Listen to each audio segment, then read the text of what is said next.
orang you wabarakatuh dan selamat sejahtera buat semua. Okay, sihat ke? Okay, semoga semua dalam keadaan yang baik-baik saja memandangkan sekarang kita berada dalam situasi yang kita tidak ingini disebabkan pandemik COVID-19. Okay. Kerana kita dapat berdua kali ini dalam satu webinar bagi membincangkan topik hangat memandangkan kita sekarang berada dalam kebanyakan daripada kita sekarang sedang work from home ataupun dalam bahasa Melayunya bekerja di rumah lah. Sekarang semua sedang menghadapi PPR ini. Inovasi sangat diperlukan pendidikan bagi memastikan sejauh mana petani kita. Okey, hari ini kita membincang tentang inovasi dalam pendidikan iaitu pelaksanaan dan penyedi sekolah.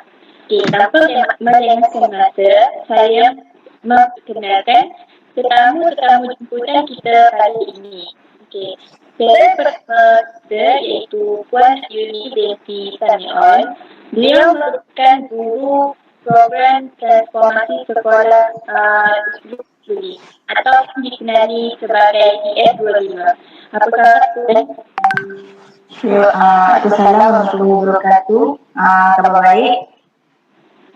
Okey, seterusnya saya kenalkan panel kedua kita iaitu Puan Nazatul Najwa yang mana beliau merupakan guru yang berpengalaman dalam bidang pendidikan.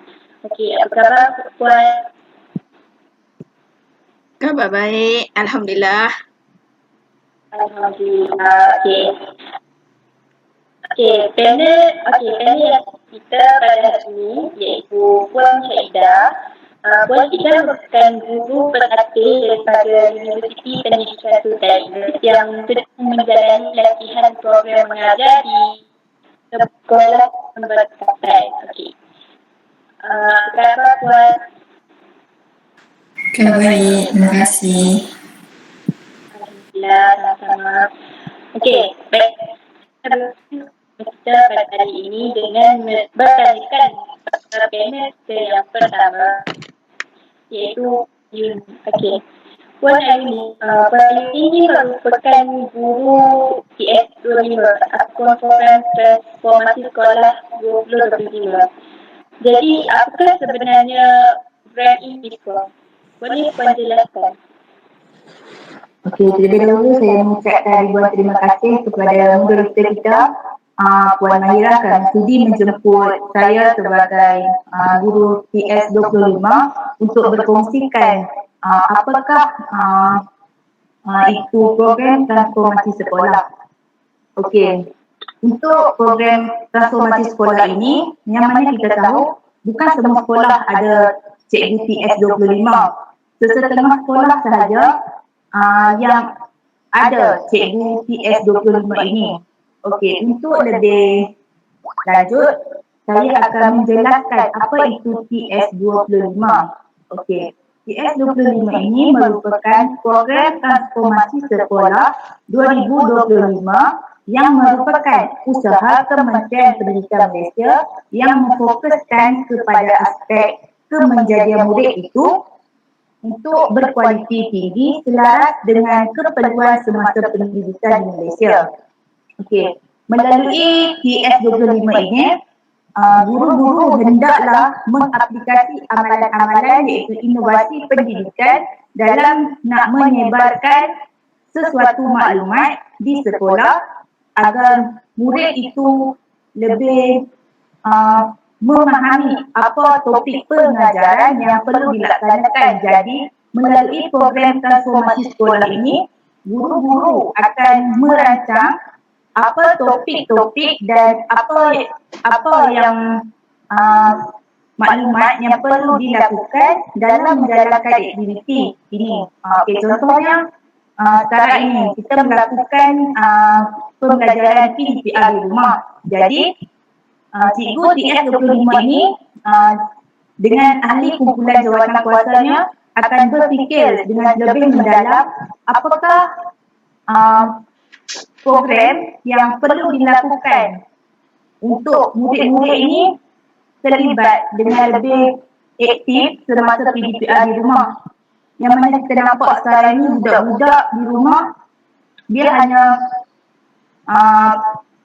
dia tidak melibatkan PDPR kerana dia menggunakan alasan kurang pencapaian internet dan kurang telefon bimbit di rumah. Tetapi mereka ada saja peranti itu, tetapi mereka tiada tanggungjawab untuk melaksanakan pembelajaran mereka di rumah. Jadi untuk nak menerapkan lagi tanggungjawab di dalam diri seseorang pelajar itu, cikgu-cikgu ini perlu mengambil tindakan dengan melaksanakan apa yang perlu dilakukan. Okey. Seterusnya, dalam program TS25 ini, Kementerian telah meletakkan 3 objektif, iaitu mengaplikasi konsep dan amalan pembelajaran dan pembelajaran yang terbaik. Seterusnya, membangunkan kepakaran dalam melalui latihan komprehensif dan membangunkan persekitaran yang berkesan dengan mengutamakan kemenjadian murid. Mana saya telah memberitahu sebentar tadi. Itu merupakan objektif yang telah ditetapkan oleh Kementerian Pendidikan Malaysia. Okey. Jadi, melalui matlamat-matlamat ini, guru TS25 ini perlu mencapai yang merangkumi kepimpinan di sekolah, memaksimumkan potensi guru untuk meningkatkan kualiti pengajaran dan pembelajaran serta mengukuhkan penglibatan anggota komuniti setempat demi kejayaan murid. Okey, ini yang mana boleh saya beritahu contohnya, guru TS25 ini memberi pandangan kepada guru-guru yang lain macam mana kita nak laksanakan sesuatu pembelajaran, kita nak sebarkan kepada murid melalui apakah inovasi yang berkesan untuk murid-murid itu suka dan teka terhadap sesuatu pembelajaran. Okey, itu saja yang boleh saya kongsikan mengenai apa itu program TS25. Baik Puan. Sangat tajam penilaiannya ya. Jadi Puan, yang mana peranan atau fungsi yang ataupun lakan sebenar guru TS25 dalam sekolah? Okey, tindakan guru TS25 yang perlu guru-guru lakukan iaitu yang pertama dengan mengaplikasi pengajaran dan pembelajaran abad ke-21 ini, yang mana guru-guru yang masih baru ini seharuslah mengaplikasi pembelajaran abad ke-21 dalam pengajaran dan pembelajaran mereka, kerana guru ini perlu memaksimumkan penglibatan murid dalam pengajarannya. Bukan hanya just mengajar saja, tak boleh itu menyebabkan murid itu cepat bosan dan mengantuk dalam kelas. Okey, seterusnya dalam aplikasi pengajaran dan pembelajaran abad ke-21 ini, kita perlu adakan elemen 4K dan 1M, iaitu dapat memaksimumkan pelibatan murid itu di dalam kelas. 4K 1M ni dapat saya simpulkan bahawa 4K iaitu komunikasi yang dimaksudkan dengan pengajaran guru tersebut hendaklah aktif dan wujudnya komunikasi dua hala antara guru dan murid ataupun murid dan murid. Contohnya kalau kita buat, contohnya di dalam bilik darjah, kita akan melakukan komunikasi antara dua hala, iaitu kalau kita membuat aktiviti secara berkumpulan, guru menyuruh murid itu melakukan aktiviti dan selepas menyelesaikan sesuatu tugasan, murid tersebut akan membentangkan semula hasil kerja mereka. Jadi, ini menunjukkan adalah komunikasi antara guru dan murid. Dan tidak langsung murid tersebut mudah untuk memahami. Okey. Untuk yang seterusnya, pengajaran yang memerlukan murid. Okey. Seterusnya, elemen yang kedua ialah kolaborasi, iaitu pengajaran yang memerlukan murid membuat perbincangan dalam kumpulan. Okey, yang saya beritahu tadi, contoh guru wujudkan sesuatu situasi permasalahan oleh murid di dalam kumpulan mereka. Okey, setelah itu mereka membuat perbincangan. Murid dikehendaki menjelaskan solusi ataupun permasalahan mereka kepada rakan-rakan mereka yang lain. Kerana kadang-kadang murid-murid ini mereka lebih memahami kawan mereka jelaskan daripada cikgu mereka. Okey. Seterusnya, elemen yang 3K yang ketiga iaitu kolaborasi. Ini secara tidak langsung memerlukan murid menyuarakan pendapat mereka mengikut kreativiti masing-masing. Okey, di samping itu mereka boleh mencetuskan idea-idea yang dilontarkan kepada rakan-rakan mereka kerana mereka tidak berasa segan kerana kawan mereka telah mencetuskan idea. Jadi mereka ni akan menambahkan lagi apa idea yang mereka ada kepada rakan-rakan mereka dan mereka saling untuk berfungsi antara satu sama lain di dalam kelas. Okey. Elemen yang seterusnya ialah sentiasa kita terapkan nilai-nilai murni kepada murid semasa pengajaran dan pembelajaran berlangsung maupun di luar bilik darjah. Okey. Contohnya, apabila murid-murid itu bersifat mempunyai sasiah yang tinggi, kecemerlangan akademik ini diukur berdasarkan sasiah murid. Contohnya, tanpa nilai-nilai murni yang positif dalam diri seseorang murid akan menyebabkan goyahnya semangat dan jati diri mereka pada masa akan datang. Oleh itu, melalui program transformasi sekolah ini iaitu TS25 ini dapat melahirkan model insan yang unggul dan cemerlang secara menyeluruh untuk mencapai hasrat pembangunan pendidikan Malaysia. Okey, saya teruskan kepada tindakan kedua yang perlu guru TS25 lakukan, iaitu guru perlu memaksimumkan potensi mereka dalam meningkatkan kualiti pengajaran. Okey, dalam tindakan ini, dengan guru-guru memantapkan kaedah-kaedah dan teknik-teknik dan strategi pengajaran supaya pengajaran ini dijalankan dengan sifat pelbagai, iaitu dengan menyediakan aktiviti yang mana sebelum saya dah terangkan.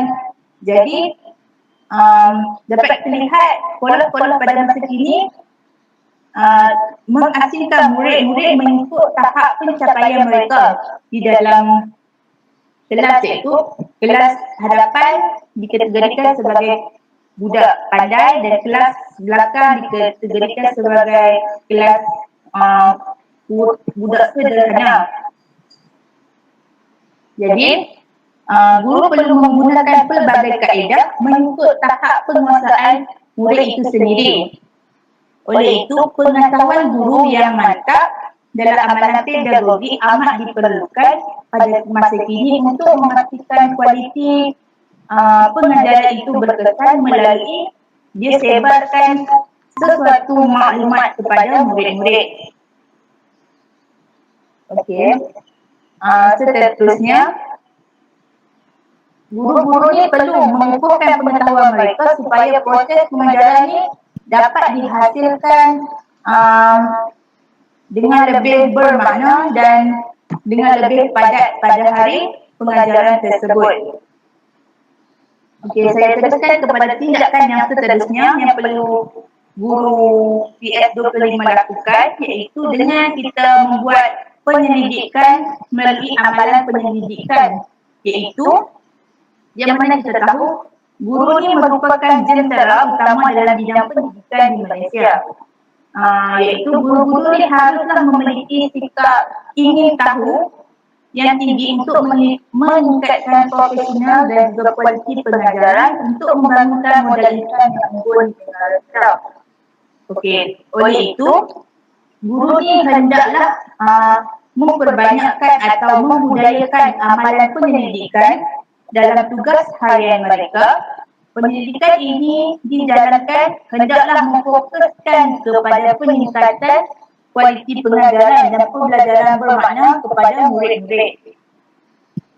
Okey, jadi guru-guru ni perlu belajar dalam melakukan penyelidikan untuk meningkatkan kualiti pengajaran dan seterusnya menjadikan pembelajaran itu lebih berkesan.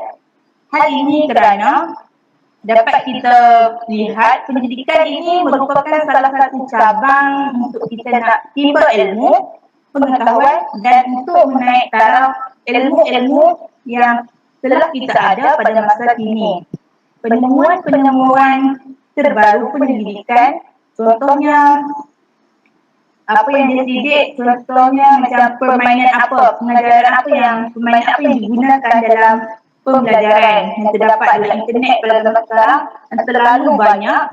Jadi guru-guru ini perlu melalui bahan-bahan di internet ini, guru-guru perlu membuat penyelidikan secara terperinci. Adakah benda itu berkesan? Kalau ia dijalankan di dalam kelas? Okey, melalui penyelidikan. Okey. Seterusnya melalui itu, guru tersebut dapat mencari punca yang menyebabkan murid tidak dapat memahami pengajaran, seterusnya mencari penyelesaian masalah kepada masalah tersebut. Contohnya guru-guru yang suka menjalankan penyelidikan ini mudah memperbaiki amalan menjayakan program PS25 ini dari aspek kemenjadian murid dan mewujudkan pembelajaran yang bermakna. Okey. Itu sahaja yang dapat saya kongsikan mengenai apakah tindakan guru PS25 di sekolah ini. Terima kasih. Okey, silakan. Okey, sebenarnya tadi kuasa menyebutkan guru maksimalkan penlibatmu tersebut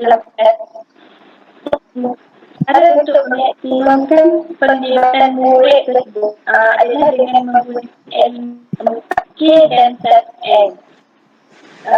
Itu komunikasi, kolaborasi, kreativiti, kritik dan love.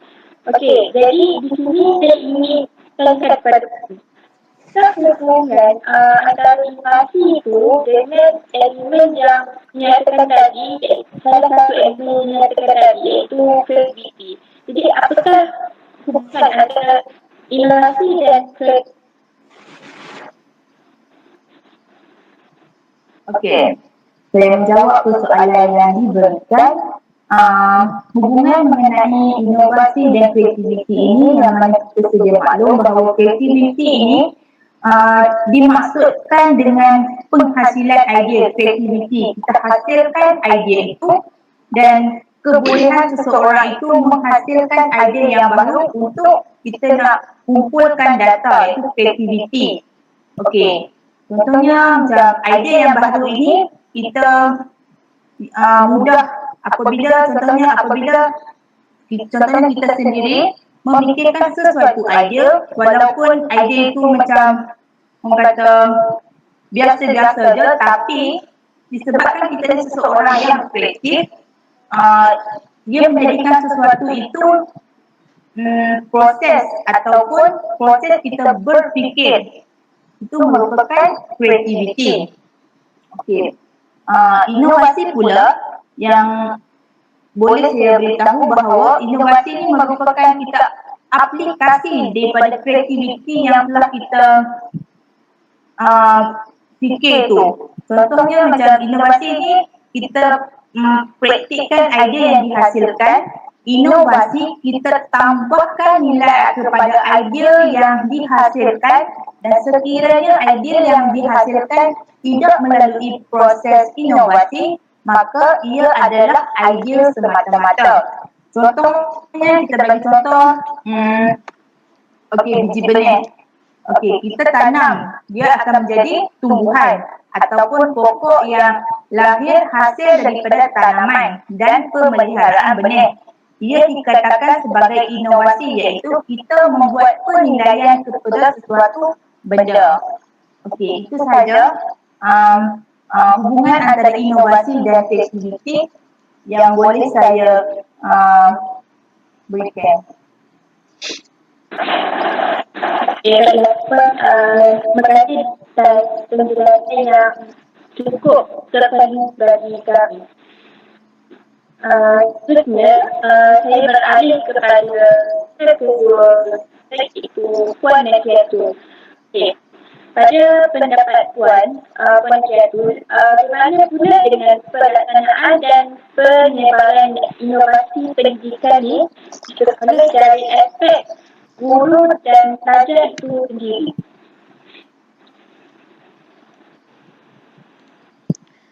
Terima kasih kepada moderator kita pada hari ini. Saya akan terangkan pelaksanaan dan penyebaran dari dalam skop pelajar dan guru.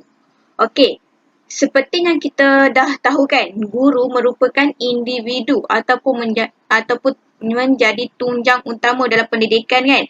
Jadi, sebarang inovasi, sebarang teknologi haruslah dimulakan daripada guru. Bermaksudnya, guru setiap pelaksanaan tu guru yang perlu lakukannya. Maksudnya, pelaksanaan tu dia diikuti dengan penggunaan inovasi bagi memastikan inovasi itu tersebut berjaya dilakukan kepada para pelajar. Maksudnya, inovasi itu contoh inovasinya kita boleh guna sebarang teknologi dalam PDPR ni kan. Dalam PDPR ni guru-guru, macam kalau bagi saya lah, guru-guru yang dah lama ni kami tak guna yang teknologi ni kan, kuis-kuis online ni kami tak guna. Jadi kamilah sebagai role model kepada para pelajar untuk belajar dulu apa itu inovasi, apa itu teknologi sebelum kami gunakan kepada pelajar, sebelum kami berikan kepada pelajar untuk gunakannya. Dari segi pelajar pula dia bertanggungjawab untuk memastikan pelaksanaan inovasi itu berjalan dengan lancar dan memastikan setiap input yang guru nak sampaikan tu kepada pelajar tu pelajar tu dapat. Maksudnya contoh kita belajar dalam tajuk ASK kan, dalam kita punya subjek IT dalam sekolah. Saya nak terangkan dekat pelajar tentang kedalaman warna. Tentang warna tu menggunakan bit berapa semua kan. Jadi, saya menggunakan inovasi tu macam kalau saya guna kuis online, saya perlu memastikan para pelajar faham dulu apa intipati yang saya nak sampaikan dan mereka boleh buat soalan tu dengan baik. Maknanya, setiap saya menggunakan inovasi tu, saya sampaikan ilmu tu dan mereka bertanggungjawab untuk memastikan pelaksanaan yang saya sampaikan tu sampai juga dekat mereka dan rakan-rakan mereka yang lain. Itulah dari segi skop guru dan pelajar.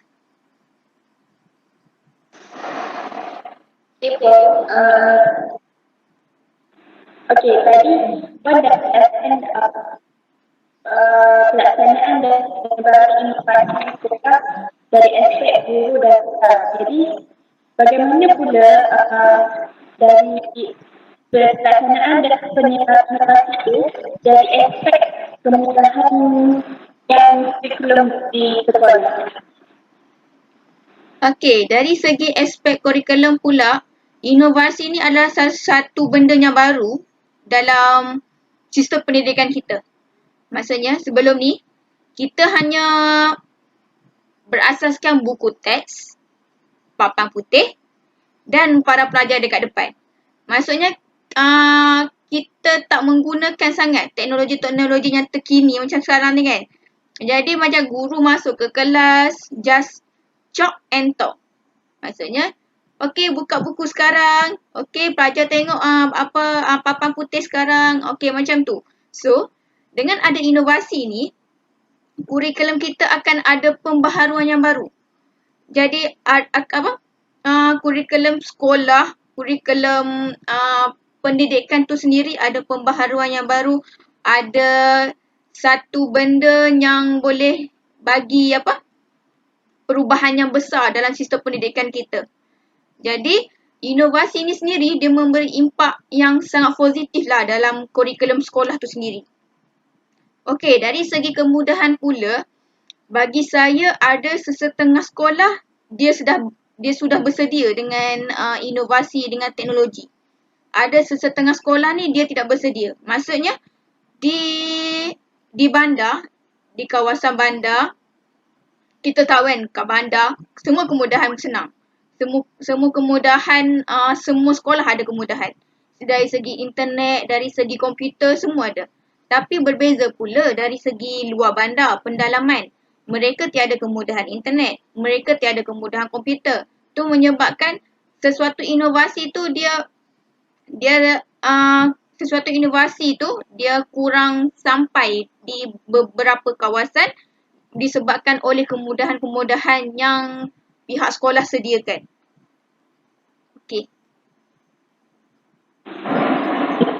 Okey, baiklah. Terima kasih Puan, penjelasan Puan yang sangat baik. Okey. Seterusnya meneruskan diskusi kita pada hari ini dengan bertanyakan kepada panel ketiga kita. Okey, baik Puan Syahidah. Bagi pendapat Puan Syahidah, apakah ciri-ciri guru inovatif? Okey, terima kasih Puan Mahira. Okey, pada pandangan saya, ciri-ciri guru inovatif antaranya yang pertama, dia mempunyai daya pemikiran yang inovatif, mempunyai daya imajinasi yang tinggi dan cekap. Contohnya dalam teknik penyoalan yang kreatif, dapat meningkatkan ilmu pengetahuan murid dan juga dapat menarik perhatian murid itu sendiri. Okey, yang kedua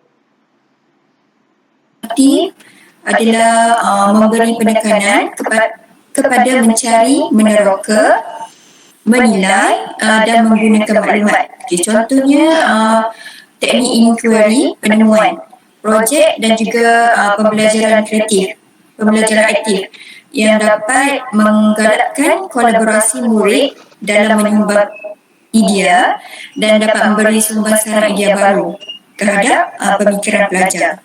Okey, yang ketiga adalah guru sendiri perlu bersedia untuk membuat transformasi ataupun mencipta sesuatu.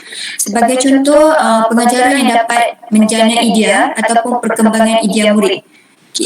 Kenapa pentingnya guru itu untuk bersedia adalah supaya dapat memberi bimbingan kepada murid untuk menyelesaikan masalah dengan menggunakan kemahiran berfikir, menyelesaikan masalah dengan berkomunikasi dan berkolaboratif. Okey, yang seterusnya yang keempat, guru seharusnya pandai bercindan, pandai bergurau-guraukan supaya hubungan guru dengan pelajar dapat lebih erat. Okey, yang terakhir adalah ciri-ciri guru inovatif adalah berpengalaman dan berkemahiran dalam bidang teknologi maklumat dan komunikasi. Contohnya pengajaran dan pembelajaran yang menggunakan ICT. Okay, macam sekarang yang kita lalui sekarang adalah PDPR kan. Perlu banyak pengalaman dan kemahiran dalam komunikasi ni. Contohnya penggunaan pengajaran dan pembelajaran maya, penggunaan e-modul ataupun blog dan juga penggunaan pelbagai teknologi digital. Okay, itu sahaja pada pandangan saya ciri-ciri guru inovatif. Okey, baiklah. Berdasarkan apa yang Puan cakap, kiranya guru inovatif ni memang perlu mempunyai ciri yang sangat kreatif untuk dia sendiri menarik perhatian pelajar dia untuk belajar. Okey, baik Puan. Sebagai guru pelatih, sepanjang menjalankan tanggungjawab Puan, tanggungjawab tersebut, apakah masalah ataupun cabaran yang selalu timbul di sekolah, yang selalu Puan hadapi? Okey, pada pengalaman saya, praktikal di Sekolah Menengah Kebangsaan Pasir Gudang 3 selama 5 bulan tahun ni, apa yang saya dapat kesan, dua masalah yang timbul, antaranya kurang sambutan daripada pelajar sendiri. Masalah ini dapat dilihat berlaku amat ketara apabila berlakunya perubahan daripada PDPC kepada PDPR.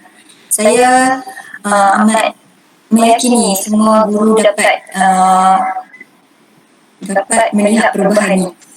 Hal ini kerana majoriti daripada mereka tidak menyertai kelas secara atas talian.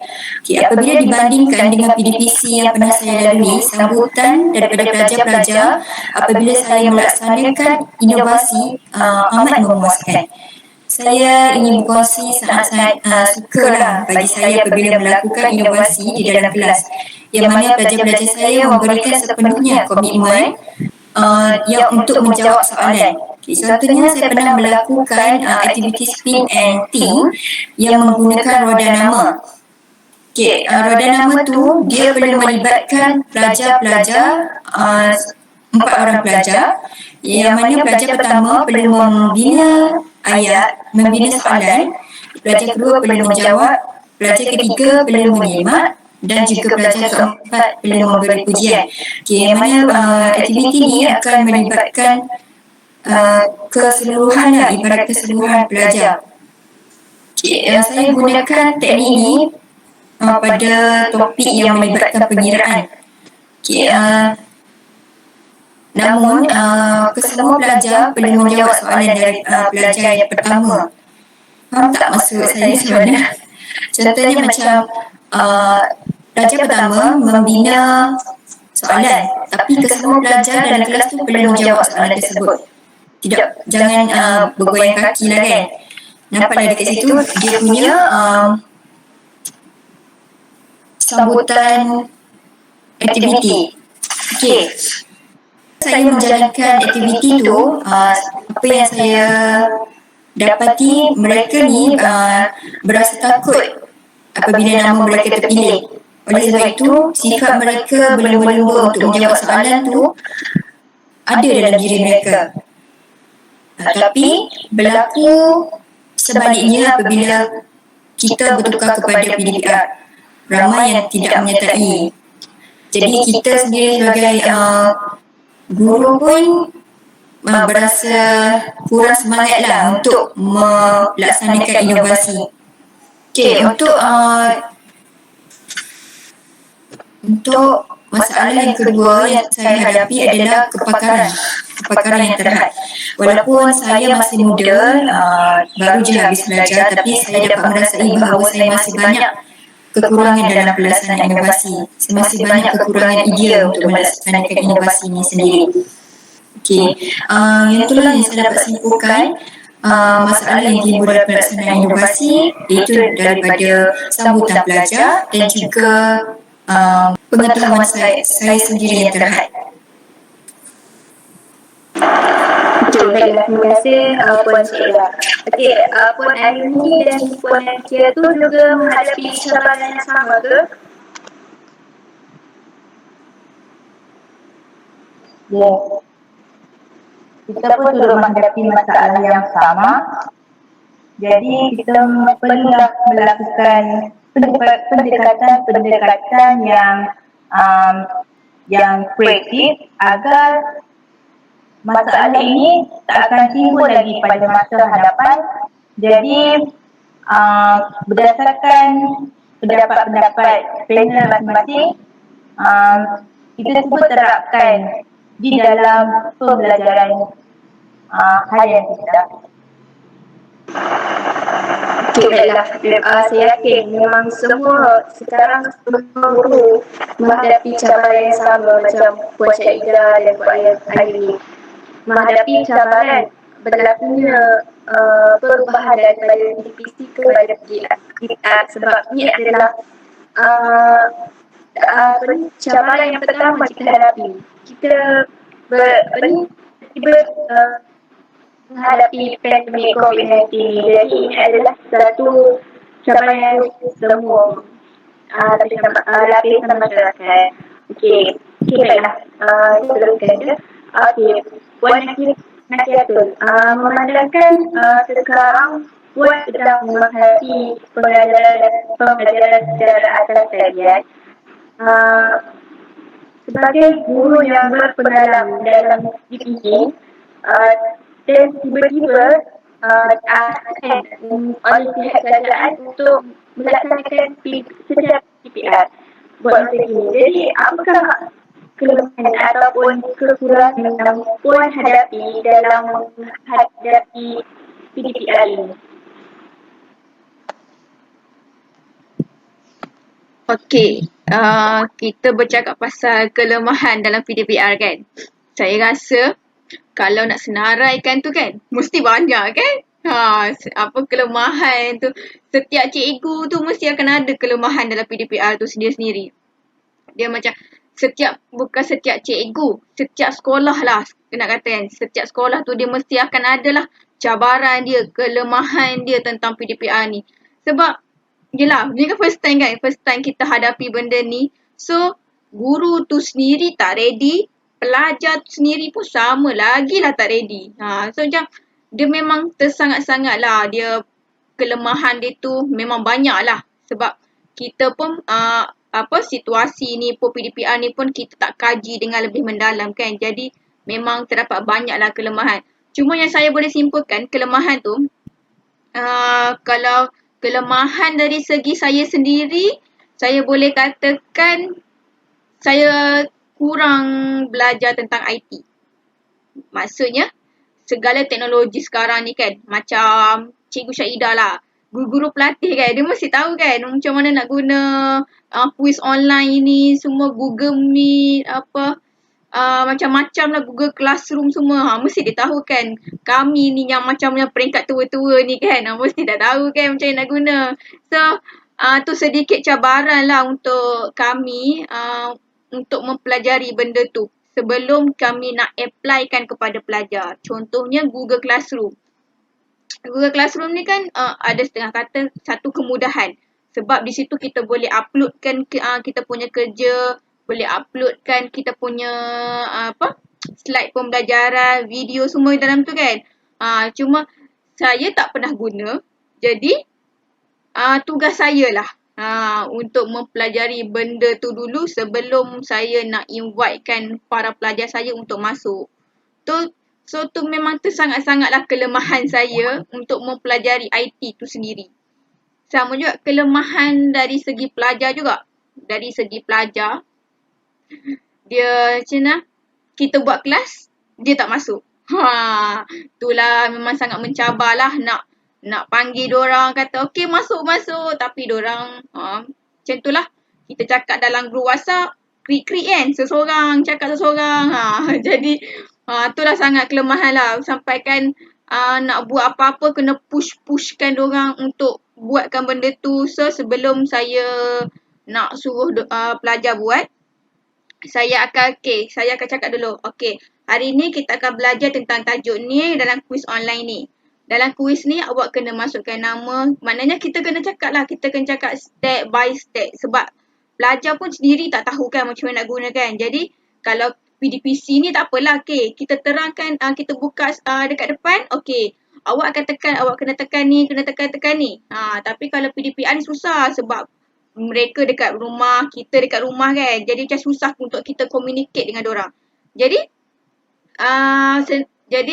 dengan tu, dalam WhatsApp tu saya kena terangkan satu-satu lah. Saya kena terangkan macam mana nak masuk benda tu, macam mana nak start, macam mana nak jawab soalan tu ada berapa, diberikan masa berapa.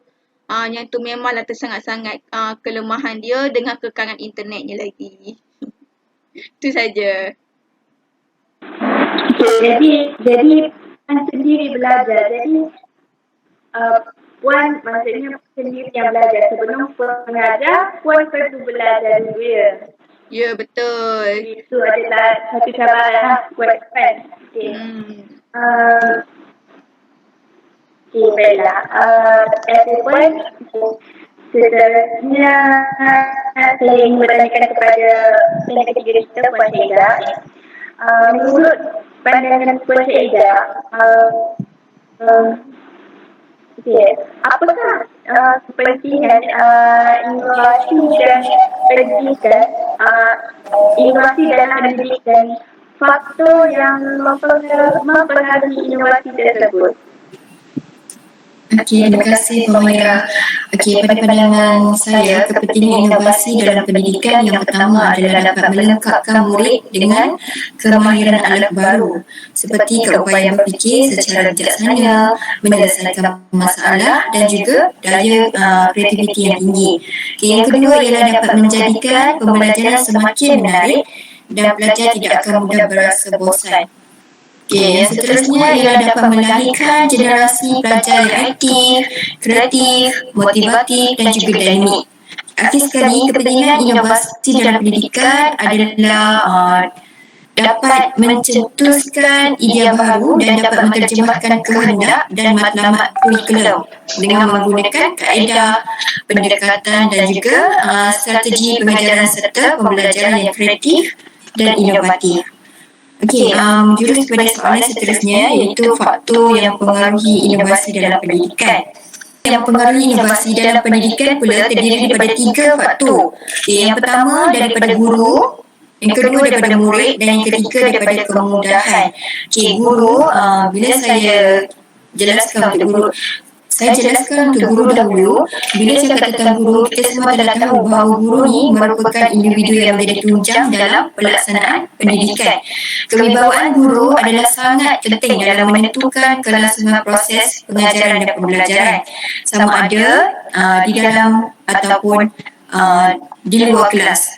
Guru harus bijak dalam mendorong murid untuk mencapai objektif dalam pelajaran.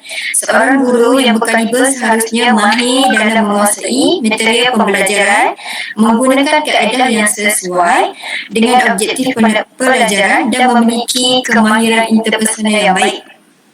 Pelaksanaan yang diikuti dengan penilaian inovasi yang dilakukan adalah sangat penting supaya dapat memastikan inovasi tersebut berjaya dilaksanakan.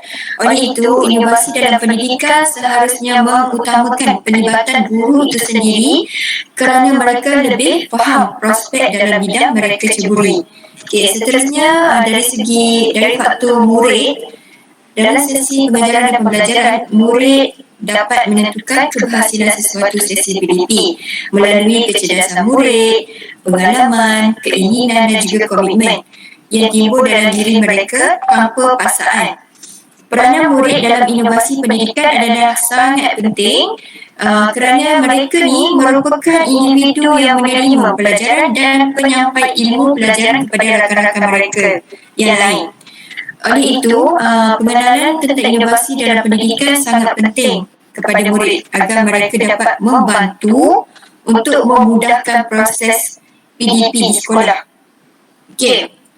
Dan akhir sekali adalah faktor kemudahan yang mana kemudahan di sekolah sangat mempengaruhi kelangsungan inovasi yang ingin diterapkan. Tanpa kemudahan yang kondusif, pelaksanaan inovasi dalam pendidikan mungkin akan pincang. Oleh itu, pihak sekolah sewajarnya memastikan kemudahan asas berada dalam keadaan baik agar murid dapat menerima isi pelajaran yang dalam keadaan yang selesa. Okay, contohnya sekarang PDPR, kemudahan pelajar di rumah agak terhad. Disebabkan itu mereka tidak dapat menyertai kelas secara atas talian. Jadi ramai tak dapat sertai kelas secara atas talian sebabkan kemudahan di rumah mereka tu agak terhad dengan data ke yang tidak membantu ataupun keluarga mereka tidak memberikan gadget-gadget untuk mereka menyertai proses PDP itu sendiri. Itu saja bagi saya faktor dan juga kepentingan inovasi dalam pendidikan.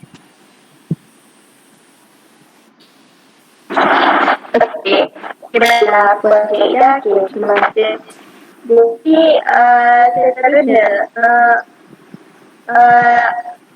okey, bagi pendapat Puan Aini, apakah tindakan sekolah dalam memastikan TS25 ini berjalan program transformasi sekolah 2025 ataupun TS25 ini berjalan dengan baik atau berjalan dengan lancar? Apakah tindakan sekolah untuk memastikan TS25 itu berjalan dengan lancar? Okey, berkenaan dengan apa yang tindakan sekolah, apa tindakan sekolah bagi pembelajaran TS25 itu Berjalan dengan lancar. dengan lancar. Okey, tindakan ini dia sama dengan tindakan yang perlu cikgu TS25 lakukan, yang mana yang telah saya sebutkan tadi, iaitu guru ni perlu memaksimumkan potensi mereka dalam nak meningkatkan kualiti pengajaran sekolah. Jadi, tindakan sekolah ini perlu banyak pengetahuan tentang kaedah-kaedah, teknik-teknik dan strategi pengajaran supaya pengajaran dan pembelajaran ini dijalankan dengan sifat pelbagai, iaitu bukan hanya kita fokuskan kepada yang panel satu cakap, yang kita bukan fokus hanya kepada buku teks sahaja, tetapi kita turut menceburi dalam bidang IT, iaitu dengan mengadakan setiap sekolah kita ada makmal ICT. Jadi kita bawa budak ke makmal itu setiap seminggu sekali kita buat program tersebut. Jadi contohnya hari Ahad budak Form 1, tak kisahlah kelas mana pun, jadi kita macam role untuk setiap tingkatan agar mereka ni dapat merasai cara-cara bagaimana kaedah pengajaran yang dilakukan di dalam makmal, iaitu dengan kita nak layari internet melalui kaedah pengajaran. Jadi input yang diperoleh untuk disampaikan ini lebih mudah untuk pelajar itu fokus, kerana pelajar ini dia suka benda yang baru kan. Jadi kita terapkan sesuatu yang baru di dalam pengajaran agar murid-murid itu lebih berasa bersemangat dalam pembelajaran mereka. Jadi mereka ni tak rasa bosan ke apa ke. Jadi itu merupakan tindakan sekolah dalam buat susun atur sesuatu program di sekolah. Jadi apa-apa pun yang dilaksanakan, kita perlu mendapat kebenaran sekolah. Contoh, saya selaku cikgu TS25 pun nak merancang sesuatu program perlu mendapat kelulusan daripada kita punya pengetua dan AJK yang lain untuk sama-sama berbincang dalam melaksanakan program ini agar program ini dijalankan secara lancar. Okey. Seterusnya, tindakan sekolah yang seterusnya dari segi pendidikan, yang mana sekolah ini perlu membuat uji kaji dulu ataupun soal selidik berkaitan dengan kelemahan murid dalam proses PDPR maupun PDPC. Okey. Contohnya sebelum ni kita melakukan proses PDPC. Jadi cikgu TS25 ini dia yang mengkaji terlebih dahulu apakah alternatif yang perlu dilakukan untuk nak menarik minat pelajar dengan mewujudkan inovasi pendidikan yang mewujudkan inovasi pendidikan yang berkualiti agar murid-murid itu lebih gemar untuk belajar di dalam kelas. Malah sekarang kita semua guru dan murid menjalankan pembelajaran PDPR di atas talian. Jadi cikgu ni dan pihak sekolah ni dia dah rancang apa dah strategi yang akan digunakan pada masa kini dan pada masa hadapan agar lebih baik sesi pengajaran berlangsung. Jadi, saya tahu kita ni berada di tahap di tengah-tengah yang mana ada yang masih belum bersedia dan ada yang telah bersedia dalam proses PDPR ini.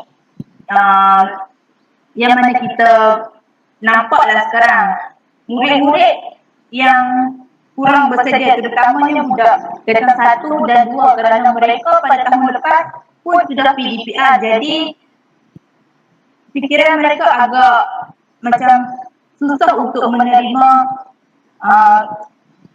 proses ini. Jadi mereka contohlah dalam PDPR pun kadang-kadang kita ambil kehadiran, mereka just letak nama sebagai kehadiran, latihan belum tentu diperlakukan. Jadi melalui penyelidikan itu pihak sekolah ni perlu orang kata mencari alternatif macam mana nak buat semua budak melibatkan diri dalam PDPR di rumah. Kerana ada sesetengah sekolah yang mengamalkan PDPR secara offline, iaitu hanya memberi link sahaja kepada murid-murid dan membuat kerja. Tapi itu hanya orang kata itu hanya bukti bahawa pembelajaran pada hari itu dijalankan, tetapi budak-budak tak buat apa pun. Just hanya guru-guru bagi, tetapi murid-murid tiada tanggungjawab untuk nak laksanakan sesuatu pembelajaran tu. Okey, itu saja yang boleh saya berikan. Okey, izinkan saya sambung sikit berkaitan dengan TS25 ni. Okey, TS25 ni yang saya faham lah, sebab saya bukan guru TS25 tapi kawan saya TS25. Saya tengok kan sekolah kami ada menerima guru pelatih macam Cikgu Syahidah tu kan. So jadi transformasi sekolah ni dia lebih ke arah macam dia nak menukarkan perubahan suasana sekolah. Maksudnya kawan saya dia bagi tugasan kepada guru praktikal ni untuk fikirkan idea mereka, pembaharuan daripada mereka bagaimana untuk menceriakan sekolah itu sendiri. Contohnya macam yang kami berbincang lah, guru pelatih tu akan diberi tugasan, mereka akan diberi satu bangunan ataupun sudut untuk mereka ilhamkan mereka punya idea mereka dalam setiap mata pelajaran yang mereka pelajari. Contohnya ada seorang cikgu praktikal tu dia mengajar ASK. Jadi dia mendapat di bangunan makmal komputer. Jadi dia perlu keluarkan idea macam mana untuk nak mencantikkan bangunan tu sendiri dan memasukkan setiap input yang dalam pelajaran ASK tu sendiri di bangunan tu. Macam lah. Contoh kalau ASK kan yang pasal ada bitmap, ada bit, byte semua kan. Jadi pelajar tu sendiri dia kena ukir dekat bangunan-bangunan tu. Contoh tingkatan 1 ASK apa yang perlu kita pelajari. Tingkatan 2 apa yang perlu pelajari. Kalau yang tu lah apa yang saya tengok melalui apa yang kawan saya dia suruh budak praktikal tu buat. Jadi bagi saya transformasi sekolah tu dia bukan kepada dari segi akademik saja, tapi dari segi suasana sekolah tu juga. Dia mahu menceriakan sekolah dan mahu memberikan di setiap setiap kawasan di sekolah tu memberi input kepada pelajar. Contohnya, okey, bahasa Melayu. Pelajar lalu ke lorong tu, contohnya laluan nak pergi kantin. Guru bahasa Melayu tu ambil. Bahasa Melayu, okey, dia gantung dekat tepi, dekat kiri, kanan, atas ke kan. Dia gantung peribahasa ke simpulan. Jadi, pelajar tu lalu, maknanya mereka dapat input tu sendiri. Mereka dapat ilmu. Jadi mestilah kan kalau kita lalu mesti kita akan tengok sekeliling kan. Jadi dengan cara itulah pihak sekolah memberi satu ilmu kepada pelajar tu. Maknanya nak kata senang kita bercakap pembelajaran di luar bilik darjah lah. Macam tu. Itulah yang saya faham tentang transformasi sekolah, di mana dia bukan saja melibatkan akademik tapi juga melibatkan suasana di sekolah, dan untuk meningkatkan lagi pencapaian sekolah tu untuk menjadikan sekolah tu mampu capai target menjadi sekolah sekolah pandai tu. Kluster kecemaran. Okey, sekolah tu mampu menjadi sekolah kluster kecemerlangan yang boleh dibanggakan pihak PPD tu sendiri, dan boleh macam para pelajar tu sendiri berkobar-kobar untuk masuk sekolah tu. Macam ibu bapa tu sendiri pun dia tidak ragu-ragu untuk masukkan anak dia ke sekolah tu kerana melihat pencapaian sekolah tu sendiri. Itu saja pada pandangan saya tentang transformasi sekolah. Jadi macam tu, sebenarnya yang Puan bagi tahu tadi, yang contoh dekat dinding tu adalah guru patu ataupun pelajar tu.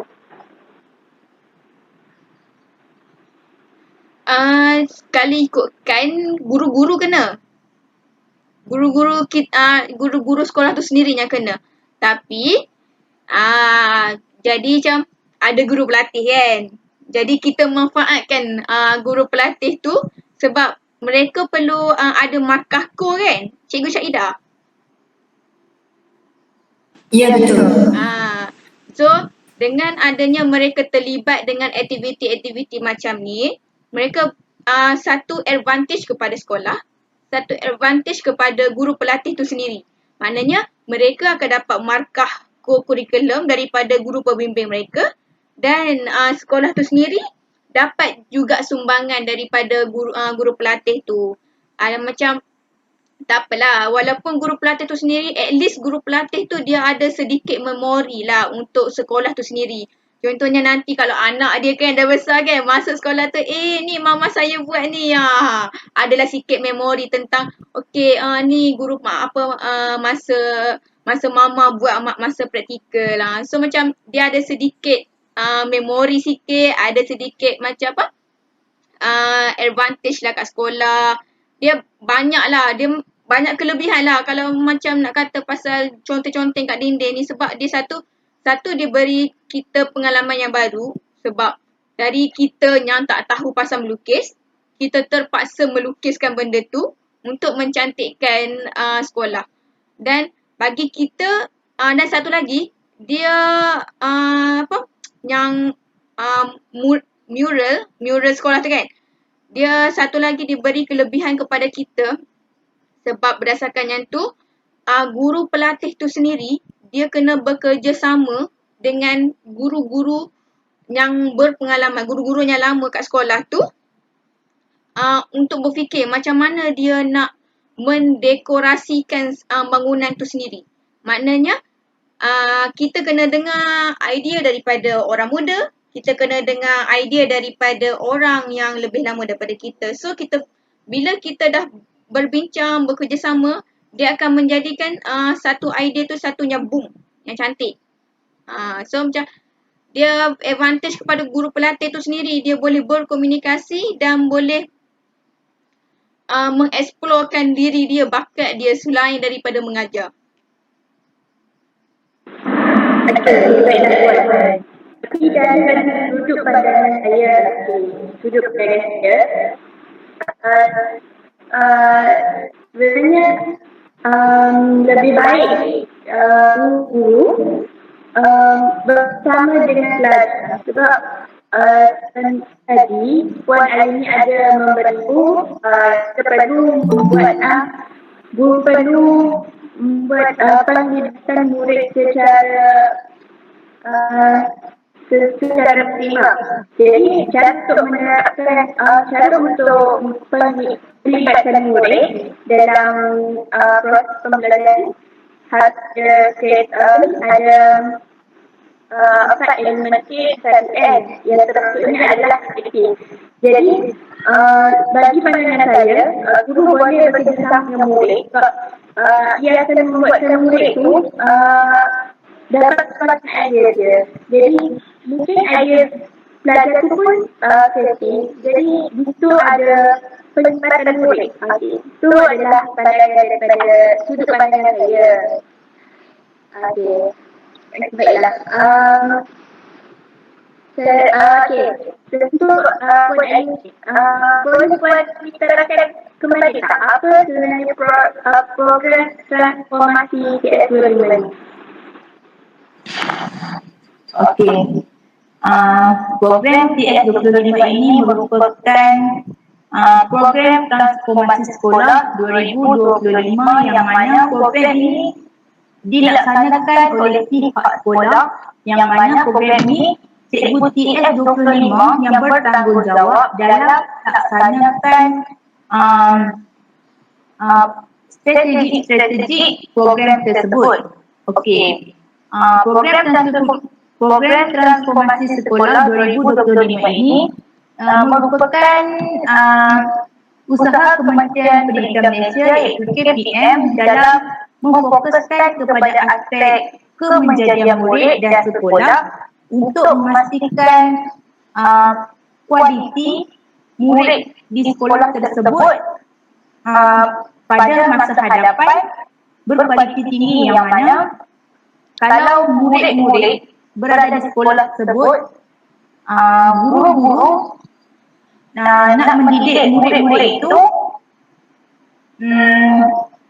orang kata macam mana guru tersebut nak melahirkan murid-murid yang berkualiti tinggi pada masa hadapan yang mana hasil daripada corak guru nak mencorakkan murid itu dan murid itu menerapkan hasil pelajaran mereka di luar sana. Jadi melalui program TS25 ini guru-guru hendaklah mengaplikasi amalan terbaik dan dalam pelaksanaan dan pengurusan dan kepimpinan serta pedagogi dalam pembelajaran dan pemudahcaraan.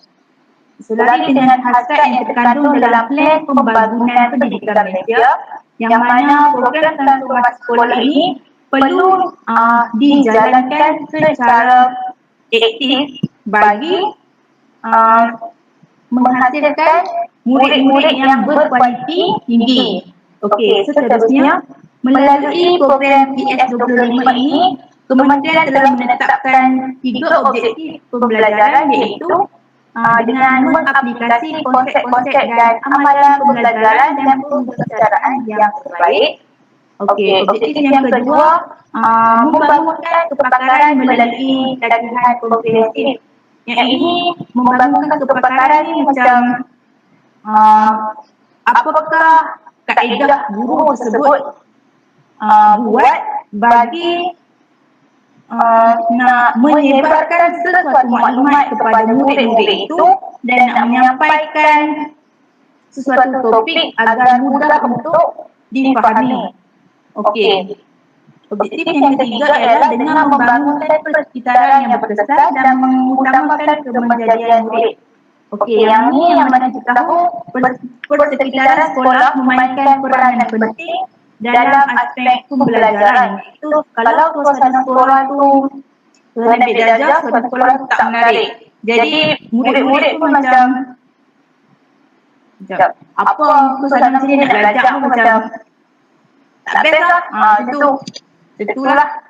Okey, jadi sebenarnya itu matlamat-matlamat ini perlu dicapai dalam program transformasi sekolah yang merangkumi pemantapan kepimpinan sekolah, memaksimumkan potensi guru melalui peningkatan kualiti pengajaran dan pembelajaran serta nak mengukuhkan lagi penglibatan anggota komuniti dalam kejayaan murid itu sendiri. Okey, itu merupakan sedikit sebanyak tentang apa itu program transformasi sekolah dan juga tujuan utama inovasi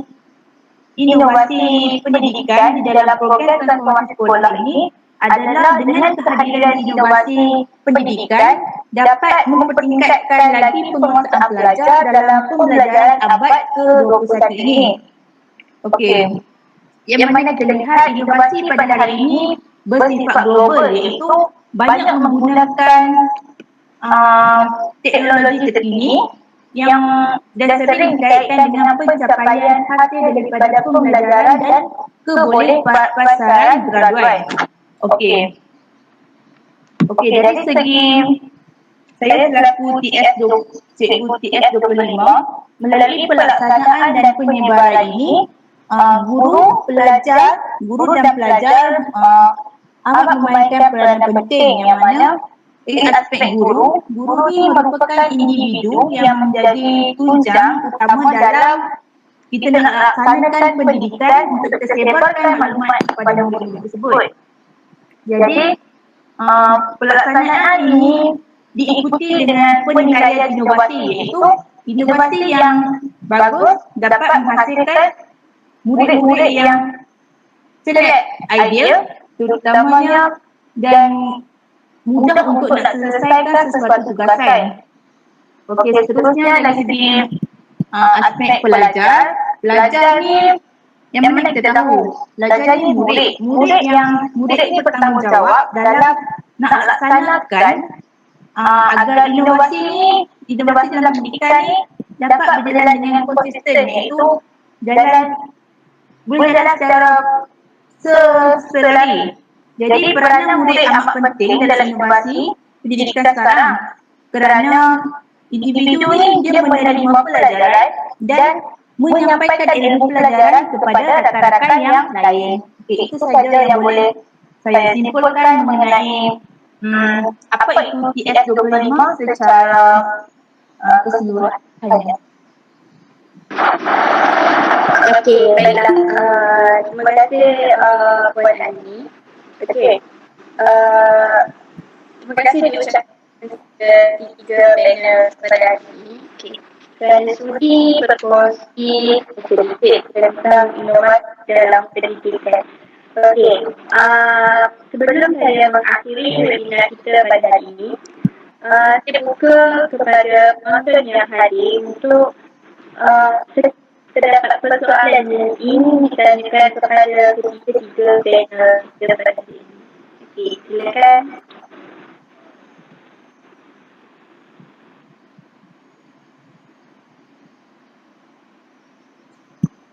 Okey, Assalamualaikum warahmatullahi wabarakatuh. Saya Zaitun Najiha. Saya kurang ambil perhatian tadi. Saya nak tanya satu lagi soalan. Apakah cabaran guru transformasi sekolah 25? Terima kasih. Okey, saya menjawab persoalan yang telah Cik Izzatul Najiha kemukakan, iaitu apakah cabaran dalam menjayakan TS25.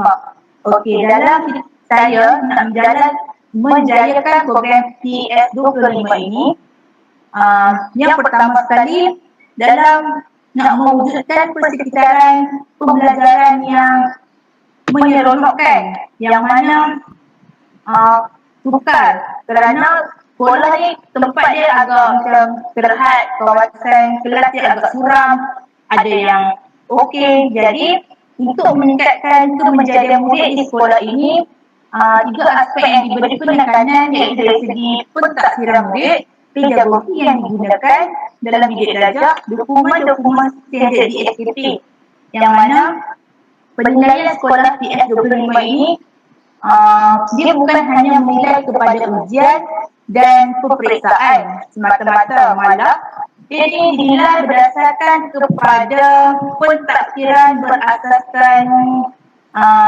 sekolah, iaitu dan kefahaman murid terhadap mata pelajaran yang dipelajari yang akan dinilai oleh guru semasa PDPC. Dan pedagogi turut digunakan semasa PDPC di sekolah untuk memainkan peranan penting dalam meningkatkan kemenjadian murid agar pedagogi ini dijalankan secara berkesan, sukar untuk kita laksanakan. Okey, cabaran yang kedua yang saya dapati ialah dari segi bagaimana kita nak memantapkan pihak pentadbir sekolah yang mempunyai ciri kepimpinan yang berkualiti dan berwawasan di sekolah. Macam payah nak cari cikgu untuk nak melibatkan diri dalam TS25 ini yang mampu untuk memikul tanggungjawab dalam melaksanakan program TS25 di sekolah ini. Jadi, 8 langkah yang diambil dan pihak Kementerian Pendidikan Malaysia, yang pertama ialah memilih kriteria yang bagus untuk nak menerapkan cikgu-cikgu dalam melibatkan diri dalam TS25 ini supaya pelaksanaan program tersebut berjalan dengan lancar, tetapi ada setengah cikgu sukar untuk memberi komitmen di dalam pada saat untuk dia nak arrange benda tu, macam nak susun atur tentatif program untuk murid-murid terhadap program tersebut. Okey, untuk cabaran yang terakhir yang boleh saya katakan ialah komitmen komuniti yang padu, iaitu penlibatan komuniti-komuniti dapat meningkatkan pembinaan murid di luar sekolah dan kerjasama sekolah dengan komuniti secara rela. Aktiviti komunikasi iaitu dalam nak suruh murid itu melibatkan aktiviti secara di luar sekolah, iaitu pihak komuniti ni macam tak mahu memberi kerjasama. Jadi program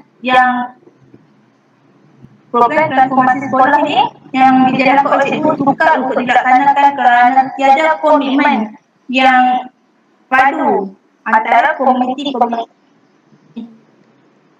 yang lain. Okey, adakah saya menjawab mengenai persoalan cabaran-cabaran dalam jalankan TS21?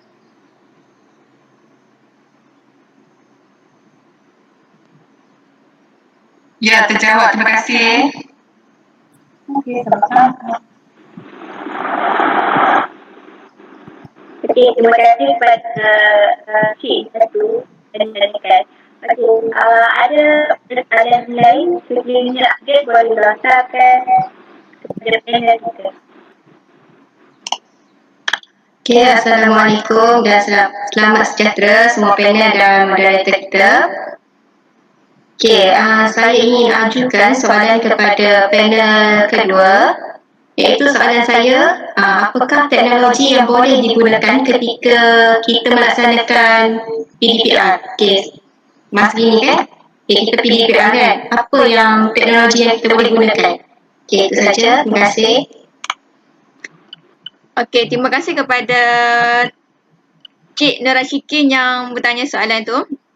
Okey. Kalau bagi saya lah, teknologi yang kita boleh gunakan masa PDPR tu sendiri, kita boleh gunakan aplikasi Kahoot, Quizzes, Word Wall, Class Marker, lepas tu Score Report. Satu lagi kita boleh gunakan Random Name Picker. Kalau macam saya lagi suka kalau macam masa PDPCR itu, saya banyak menggunakan Kahoot dan Random Name Picker. Sebab kalau saya guna Kahoot tu kalau masa saya mengajar tu, dan soalan-soalan tu semua mudah untuk saya gunakan untuk aplikasi Kahoot tu kan. Tapi kalau untuk subjektif, saya lebih suka menggunakan Random Name Picker. Maksudnya saya masukkan nama setiap para pelajar saya dalam tu dan saya bagi dia pusing dan akan keluar nama tu. Jadi senanglah untuk saya tanya kepada para pelajar saya sendiri macam mana soalan sekian, okey awak jawab macam tu. So, bagi saya, teknologi sekarang ni, dia memudahkan guru-guru untuk menarik perhatian para pelajar tu sendiri. Tak adalah diorang bosan sangat kan dengan menghadap buku teks saja, menghadap papan putih saja. So dengan ada teknologi ni, saya rasa dia memang sangat berguna lah, dan setiap teknologi tu sendiri, aplikasi tu sendiri, dia banyak kelebihan kepada guru dan pelajar tu sendiri. Guru boleh belajar aplikasi tu, dan para pelajar tu pun dia akan berasa lebih seronok untuk belajar. Walaupun dalam PDPR ni kan kita tak boleh bersemuka, jadi dengan cara tu saja guru-guru boleh menarik perhatian para pelajar ni untuk masuk ke kelas. Kalau kita bagi tugasan, okey buka buku latihan muka surat ni, sah lah, memang confirm budak-budak takkan buat. So dengan adanya teknologi ni, kita mengguna aplikasi ni, at least para pelajar tu buat dan diorang hantar dalam grup WhatsApp. Jadi kita boleh tahu jugalah diorang masuk kelas kan. Kalau kita suruh diorang buat latihan, memang daripada pagi sampai ke petang lah diorang takkan hantar kerja tu. Okey, itu saja. Menjawab ke Cik Nur Rashikin? Ya, terima kasih Cik Nakiatul. Sangat-sangat menjawab. Jadi saya bolehlah, berdasarkan penerangan Cik Nakiatul tu, saya boleh aplikasikan teknologi yang Cik Nakiatul terangkan tadi. Terima kasih. Kiranya penampilan kita ni, Puan Rashid ni merupakan seorang guru juga, ya? Ya, betul saya. Okey. Ada lagi soalan? Silakan. Assalamualaikum, maaf. Okey, nama saya Maisara. Tadi saya kurang jelas berkaitan dengan panel yang kedua tak silap, menerangkan berkaitan dengan cabaran yang dihadapi oleh cikgu sewaktu PDPR. Boleh terangkan lagi sekali?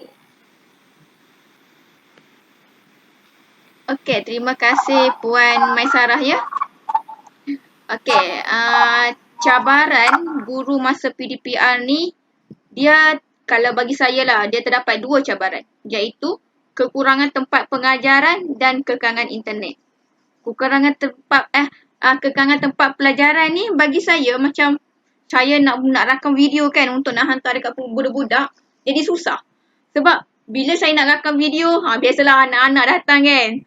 So macam nak kacau-kacau semua. So macam susah lah.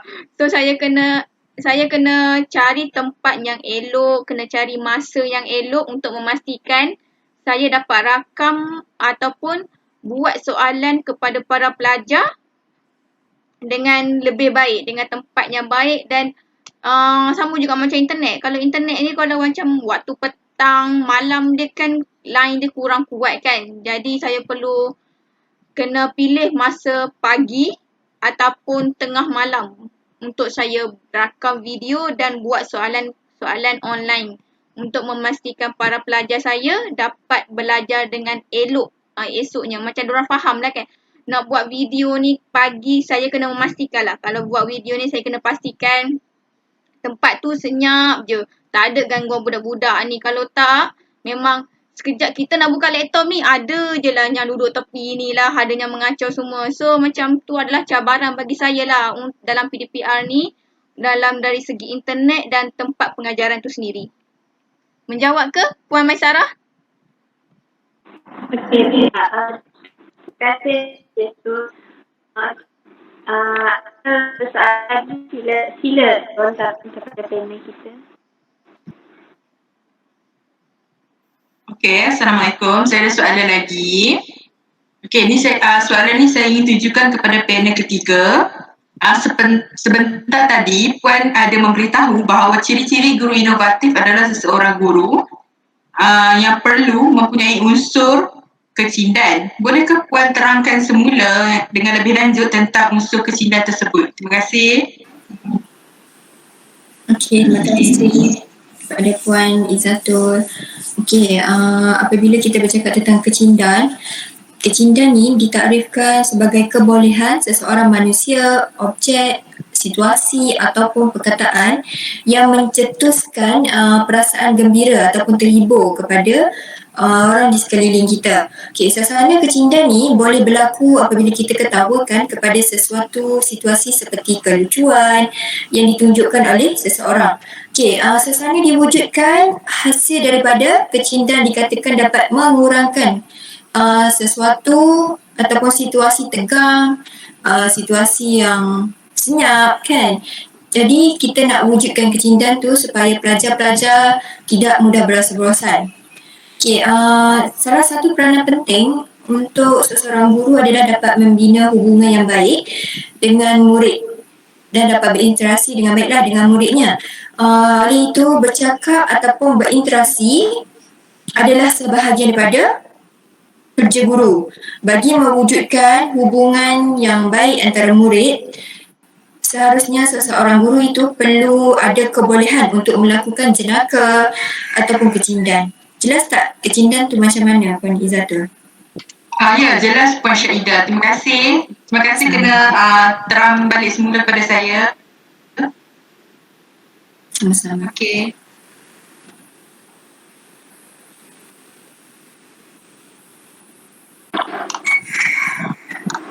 Terima kasih Puan Jatul. Okey, Puan Ashikin, ada soalan ke? Silakan. Ya, terima kasih Cik Maira. Saya dah tak sabar-sabar ni nak tanya ni. Bergabung jadi saya nak tanya. Okay, jadi saya ada soalan kepada Cik Syahidah, Puan Syahidah, iaitu apakah keperluan inovasi guru? Okay, boleh tak Cik Syahidah katakan? Boleh, insyaAllah. Okay. Untuk keperluan inovasi guru, apa yang saya dapati ada 8, iaitu yang pertama, pengajaran yang menarik. Yang kedua, kejayaan kurikulum itu sendiri, macam apa yang kita capai, apa yang murid-murid dapat daripada pembelajaran kita. Yang ketiga, dapat kembangkan potensi pelajar. Yang keempat, dapat menyampaikan nilai. Dan yang kelima, dapat mengembangkan bakat pelajar kita sendiri. Okay, yang keenam adalah kita menggunakan guru lah kan. Guru-guru dapat keperluan dia adalah dapat menggunakan pelbagai bahan. Okay, yang terakhir sekali adalah keperluan inovasi guru dapat meningkatkan kualiti pendidikan itu sendiri. Yang mana kita dapat lihat apabila pelajar kita dapat menjawab soalan-soalan yang diberikan. Tidak kira diajukan semasa PDP ataupun dalam peperiksaan ke kan. Okay, jelas tak tentang keperluan inovasi guru? Ya, terima kasih Cik Syahidah, sangat-sangat jelas. Terima kasih. Okey, terima kasih buat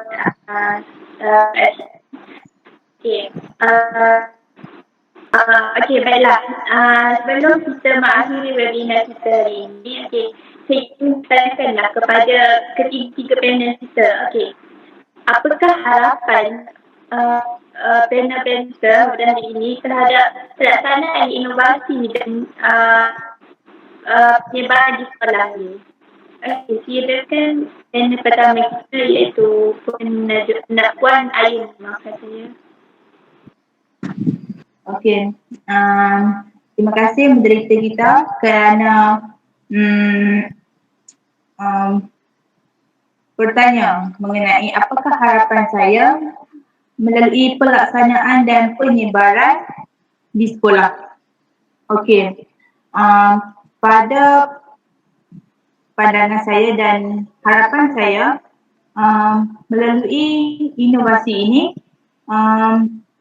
kita dapat melahirkan murid-murid yang berkualiti tinggi pada masa hadapan, dan inovasi yang dilaksanakan dapat disampaikan secara jelas dan melalui kaedah-kaedah dan teknik-teknik yang digunakan oleh guru-guru kepada murid-murid pada masa hadapan. Jadi melalui inovasi ini dapat saya katakan bahawa melalui inovasi ini pendidikan dapat dipertingkatkan lagi penguasaan murid-murid dalam pembelajaran abad ke-21 ini melalui PDPC maupun PDPR. Itu saja harapan yang boleh saya kongsikan kepada anda semua. Okey, terima kasih ini. Okey, bagaimana pula Puan Nakia Najwa terhadap inovasi ini?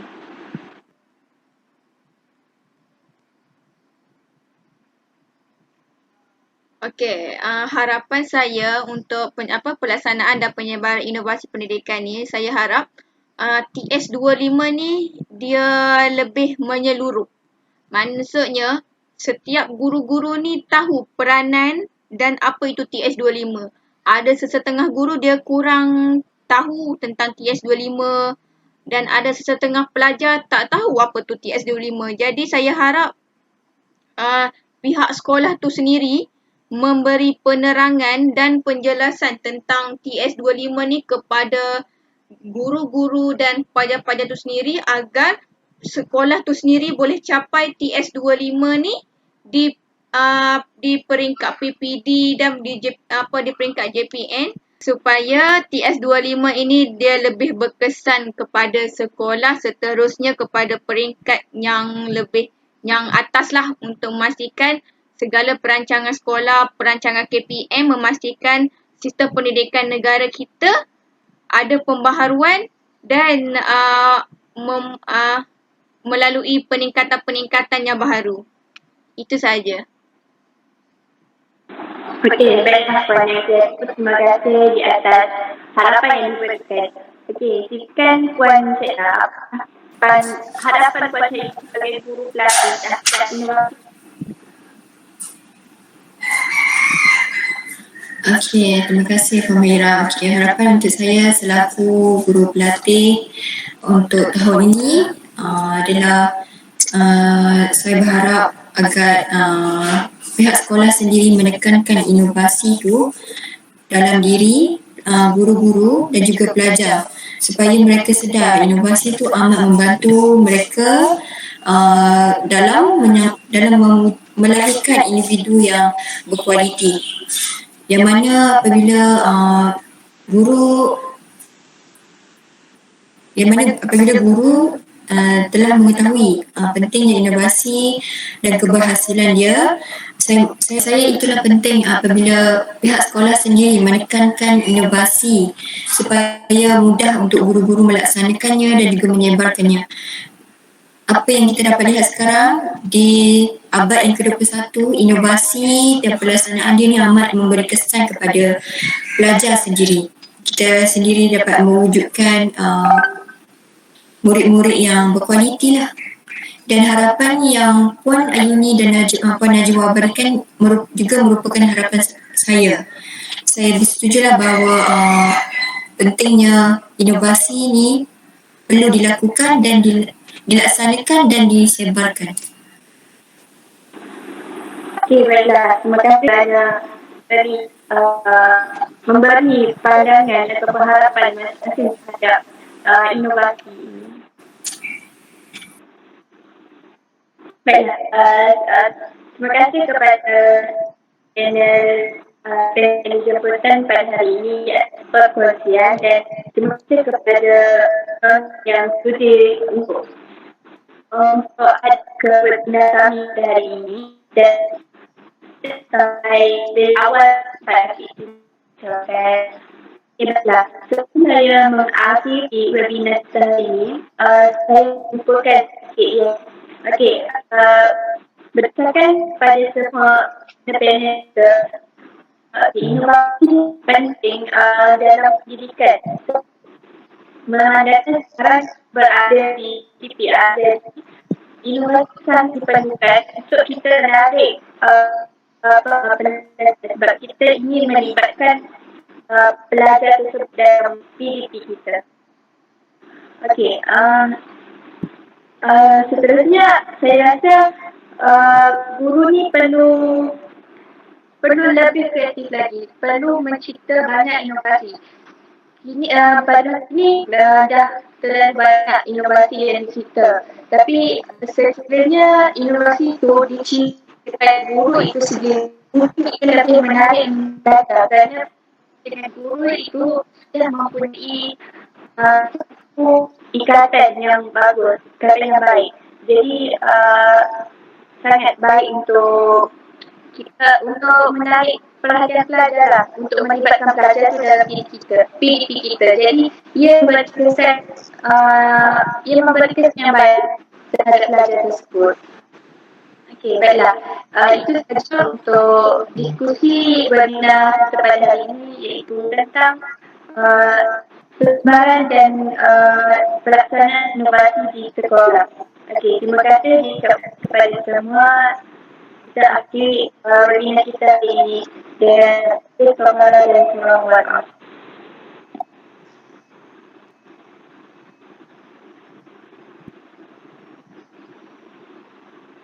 Amin, amin. Okey, terima kasih. Assalamualaikum warahmatullahi wabarakatuh.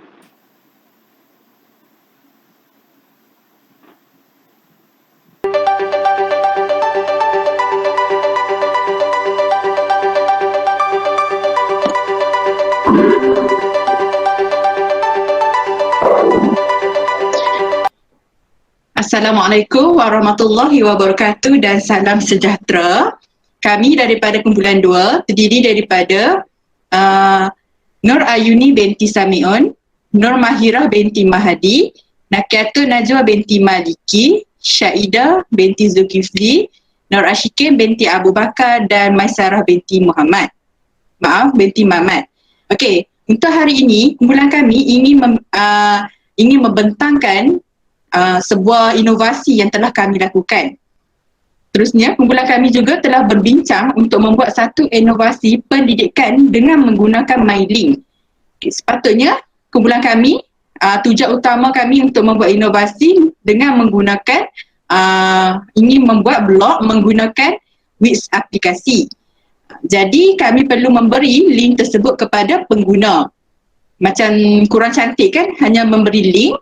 Dengan itu kami menggabungkan blog tersebut di MyLink. Jadi fokus kami sekarang kami akan menunjukkan sebuah aplikasi iaitu MyLink. Okey. Di sini boleh lihat paparan MyLink, tapi sekejap lagi saya akan tunjukkan demo menggunakan MyLink tersebut. Okey, maaf mengambil masa terlalu lama. Okey, sekarang saya ingin memulakan cara menggunakan inovasi tersebut. Cara menggunakan MyLink tersebut ya.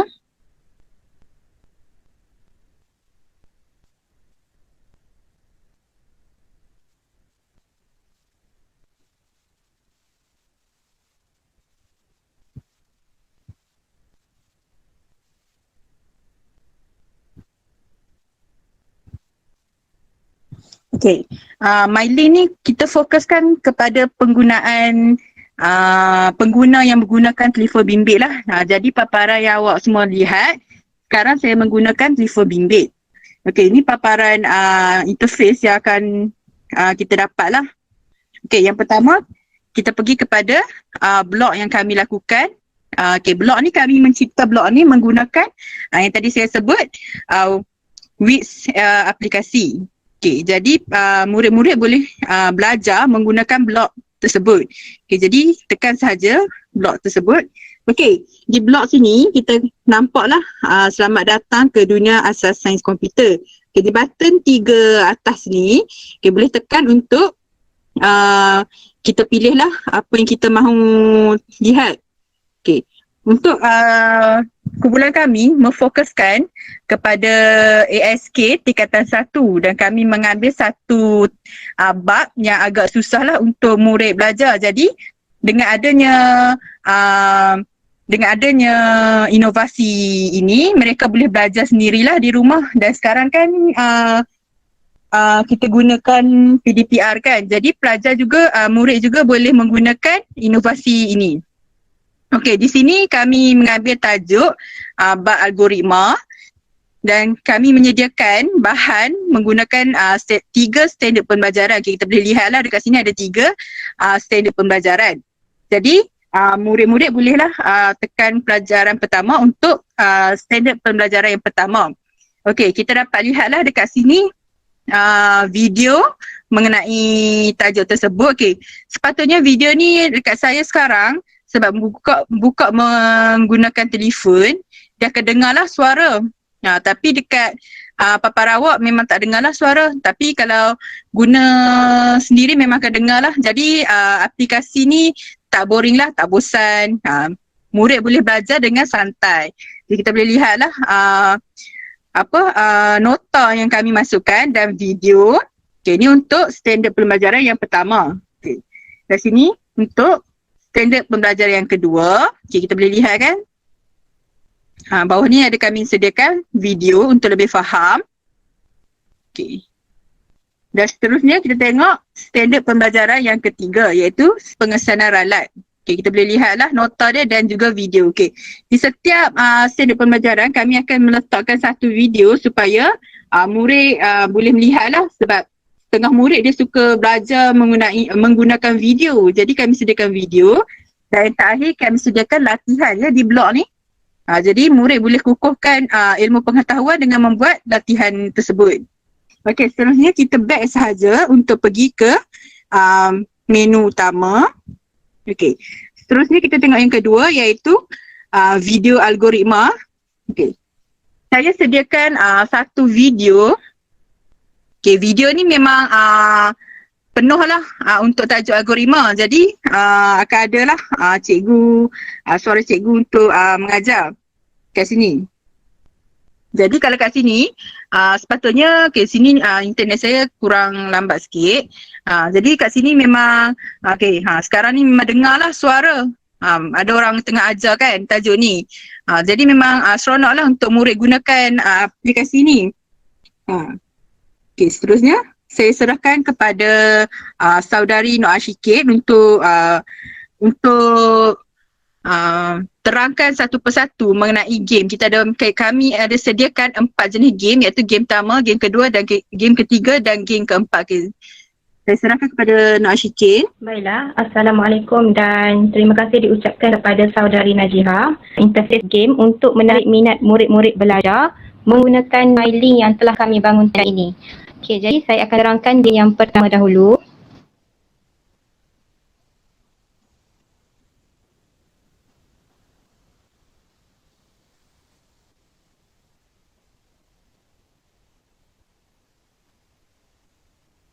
Okey, untuk game yang pertama ni kami menggunakan EduCandy. Di mana EduCandy ni kita boleh letakkan subtopik. Jadi bila murid dia tekan dekat game yang pertama, automatik dia akan tahu untuk game yang pertama ni adalah untuk subtopik 3.1.1. Okey, asas sains komputer tingkatan 1.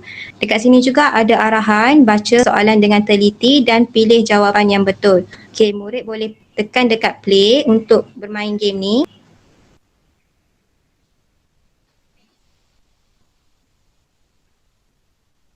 Okey, akan keluar sekali lagi arahan sebagai peringatan untuk murid-murid lah. Okey, murid boleh tekan dekat play. Okey, ini adalah contoh soalan dan juga jawapan. Jadi murid diberi masa selama 30 saat untuk menjawab satu persatu soalan. Okey, contoh dijawab carta alih dan algoritma. Okey, kalau betul Candy tu akan jatuh ke dalam balang dekat tepi tu. Okey. Dan akan dapat skor lah 20. Okay, contoh yang ni pula.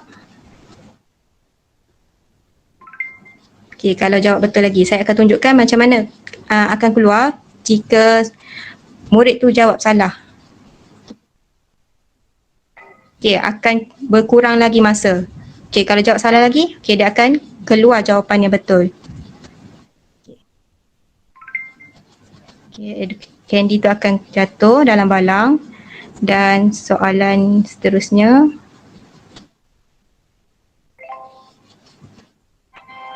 Okay, bila keluar well done bermakna murid dah selesailah jawab soalan dalam EduCandy ni.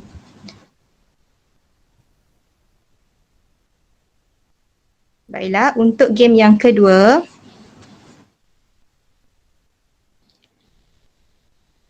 Okay, untuk game yang kedua ni kami bangunkan menggunakan Genially. Okay. Genially ni, bila tekan game yang kedua, murid akan tahulah subtopik yang kedua iaitu 3.1.2. Murid boleh tekan start.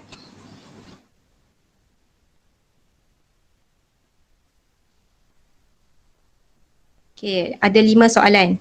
Okey, soalan yang pertama dia akan ni lah, dekat atas tu adalah soalan dan bawah 3 tu adalah jawapan dia. Contoh kalau jawab lelaran, okey, kalau betul dia akan bagi penerangan kenapa jawapan tu betul. Dan dekat bawah sekali tu akan tulis boleh rujuk buku teks muka surat berapa. Okey, boleh tekan next. Okey, contoh kalau jawab betul lagi, dia akan keluar juga penerangan dan juga rujuk buku teks. Okey, contoh kalau jawab salah, okey, dia akan paparkan salah dan murid boleh cuba lagi.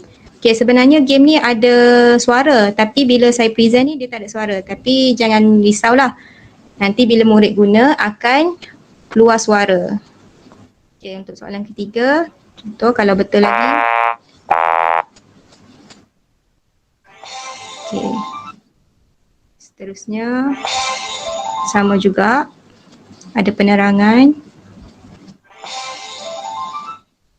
Okey, bila yang terakhir akan keluar terima kasih. Baiklah, untuk game yang ketiga. Game yang ketiga ni kami gunakan Super Teacher Tools. Di mana permainan ni dia adalah permainan Who Want to be a Millionaire. Okey, siapa yang akan jadi jutawan. Okey, bermakna siapa yang jawab banyak betul, dia yang akan menjadi millionaire. Okey, contoh kita tengok kat sini. Okey, untuk game yang ketiga ni adalah untuk subtopik yang ketiga, 3.1.3. Okey, yang ke atas ni soalan dia, apakah yang dimaksudkan dengan ralat? Contoh kalau murid jawab B. Okey. Dia akan keluar is that your final answer? Okey, kalau yes bermakna murid tu dah yakin lah dengan jawapan dia. Kalau no, murid tu boleh tukar balik jawapan dia. Okay, correct. Ready for the next question. Yes, boleh tekan yes dan akan ke soalan yang seterusnya. Jadi, okay. Dia akan tanya lagi, is that your final answer? Yes. Okay, you won the game with 0 incorrect response. Okay, yes. Jadi, murid tu jadi milenial lah sebab dia dah jawab semua betul. Okay. Baiklah, untuk game yang terakhir, game yang keempat ni.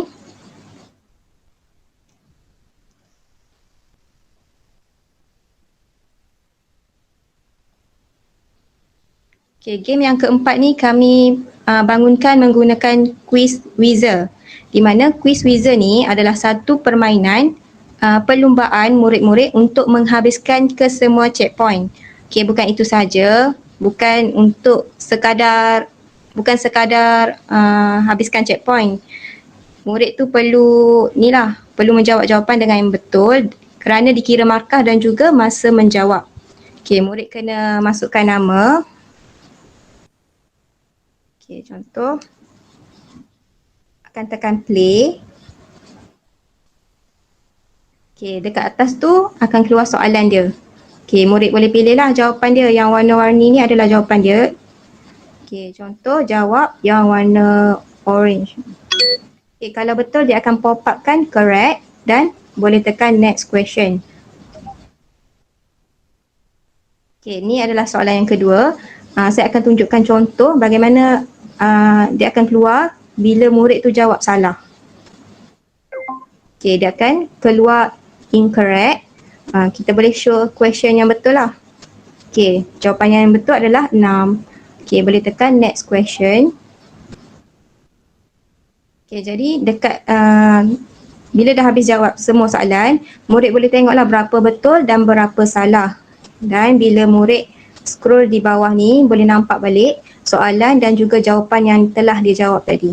Okey, contoh soalan yang pertama ni dia jawab betul kan? Okey, jadi betul lah dia akan write dekat tepi tu. Dan boleh juga show answer. Show answer ni bermakna jawapan yang betul. Okay, boleh close.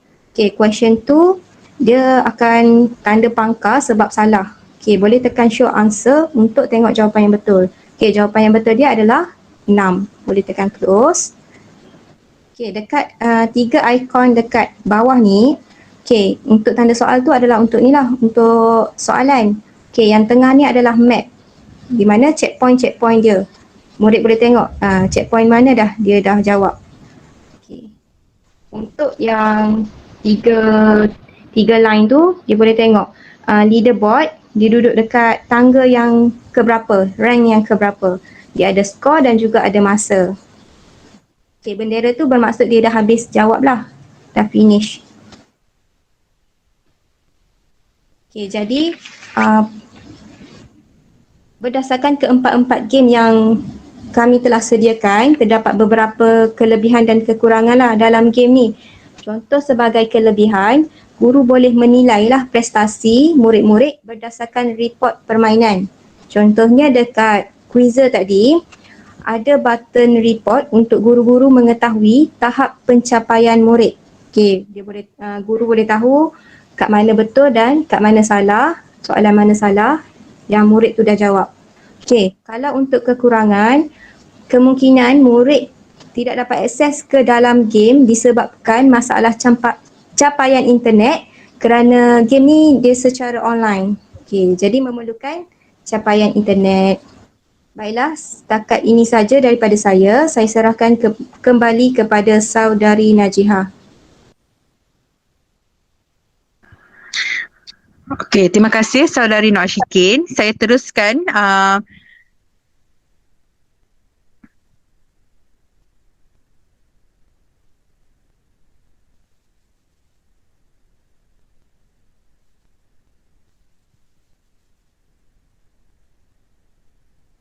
okey, boleh nampak ke paparan di phone atau laptop anda? Boleh saudari Najihah? Ya? Boleh. Okey. Okey, seterusnya saya akan sambung kepada nota padat dan ataupun ringkas. Okey, kami juga menyediakan nota padat atau ringkas kepada murid. Jadi murid tak perlulah untuk membuat nota sendiri yang terlalu panjang. Di sini murid boleh klik nota padat.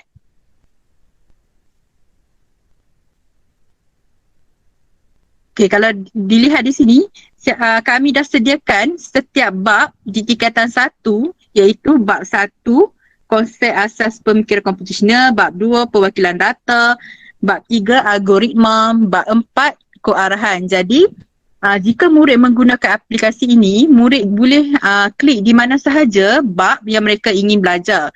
Contoh, saya akan terklik untuk bab 1. Kita boleh lihatlah nota padat dan ringkas untuk bab 1 ni. Okey, okey. Ni awak boleh lihat nota padat memang sangat ringkas lah, yang mudah faham.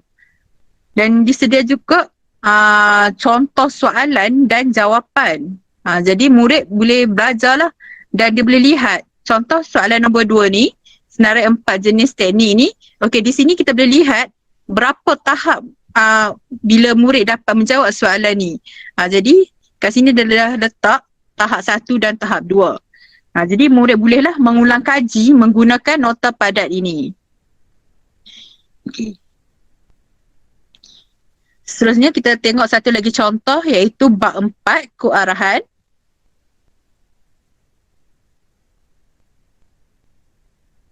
Okey, kalau untuk bab 4 ini, ni merupakan contoh nota padat tersebutlah.